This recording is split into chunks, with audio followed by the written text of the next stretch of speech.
ระทรวงแรงงานและสวัสดิการสังคมแถลงข่าวจัดการแข่งขันฝีมือแรงงานแห่งชาติครั้งที่4กาเกี่ยมเข้าร่วมงานแข่งขันฝีมือแรงงานอาเซียนครั้งที่14จะจัดที่ฟิลิปปินส์ในท้ายเดือนสิงหาคมปี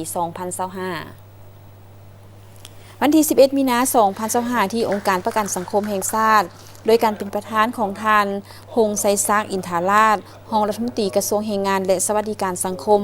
ประธานคณะกรรมการจัดตั้งการแข่งขันฝีมือแรงงานแห่งชาติครั้งที่4และการก้าเขียมเข้าร่วมการแข่งขันฝีมือแรงงานอาเซียนครั้งที่14มีบรรดาผู้ต่างหน้าองค์การจัดตั้งที่เกี่ยวข้องเข้าร่วมท่านพงษ์ไซซักอินทาราชได้กล่าวว่าการจัดการแข่งขันฝีมือแรงงานครั้งนี้เป็นครั้งที่4ในปี 2025 มีความสำคัญเพื่อคัดเลือกเอานักแข่งขันฝีมือแรงงานที่ดีเลิศต่างหน้าทีมชาติลาวเข้าร่วมการแข่งขันฝีมือแรงงานอาเซียนครั้งที่14ที่ประเทศฟิลิปปินส์รับเกียรติเป็นเจ้าภาพจะจัดในท้ายเดือนสิงหาคม 2025 นี้พร้อมทั้งเป็นการส่งเสริมเวียกงานพัฒนาฝีมือแรงงานให้มีกระบวนการฟุดฟื้นมาถึงปัจจุบันการก้าเกี่ยมความพร้อมของการแข่งขันฝีมือแรงงานแห่งชาติครั้งที่4เป็นต้นกำหนดเอา5สาขาวิชาสร้างที่จะแข่งขันหัวบทการแข่งขันระเบียบการแข่งขันสถานที่การแข่งขันคัดเลือกเอา4แห่งจะมีนักแข่งขันเข้าร่วมประมาณ73คนประกอบมี5สาขาสร้างคือติดตั้งไฟฟ้าในอาคารจัดการแข่งขันขึ้นที่สถาบันพัฒนาฝีมือแรงงานเทคโนโลยีออกแบบกราฟิกจัดที่วิทยาลัยเทคนิควิชาชีพมิตรภาพเวียงจันทน์ฮานอยปรุงแต่งอาหารจัดที่วิทยาลัยเทคนิคปากประซักเฮ็ดตู้ไม้จัดที่สถาบันพัฒนาฝีมือแรงงาน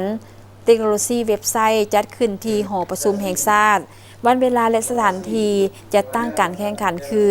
วันที่4 เมษายน 2025 มี1สาขาสร้างคือสาขาสร้างเทคโนโลยีเว็บไซต์จัดที่หอประชุมแห่งชาติวันที่27วันที่30 เมษายน 2025 มี1สาขาสร้างเฮ็ดตู้ไม้จัดที่สถาบันพัฒนาฝีมือแรงงานวันที่28วันที่30 เมษายน 2025 มี3สาขาสร้างคือติดตั้งไฟฟ้าในอาคารจัดที่สถาบันพัฒนาฝีมือแรงงานเทคโนโลยีออกแบบกราฟิกจัดที่วิทยาลัยเทคนิควิชาชีพมิตรภาพเวียงจันทน์ฮานอยปรุงแต่งอาหารจัดที่วิทยาลัยเทคนิคปากประซักภาคส่วนที่เข้าร่วมแข่งขันประกอบมี8ภาคส่วนคือสถาบันพัฒนาฝีมือแรงงานวิทยาลัยเทคนิคปากประซักวิทยาลัยเทคนิคลาวเยอรมันวิทยาลัยเทคนิควิชาชีพมิตรภาพเวียงจันทน์ฮานอยศูนย์พัฒนาและทดสอบฝีมือแรงงานเวชพงศ์บริษัทลาวเวฟวิทยาลัยลาวเวียงบริษัทเอเชียการไฟฟ้าจำกัดผู้เดียวผ่านมา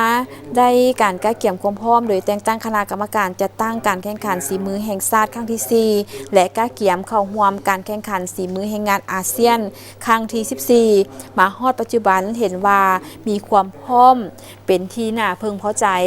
การแข่งขันในครั้งนี้จะเป็นขีดหมายที่สำคัญของนายสร้างฝีมือของลาวจะไปแสดงความสามารถของตนซึ่งเป็นการทดสอบระดับความรู้ความสามารถและระดับมาตรฐานฝีมือในสร้างของลาวกับฝีมือในสร้างที่ดีเด่นมาจากบรรดาประเทศสมาชิกอาเซียนด้วยกัน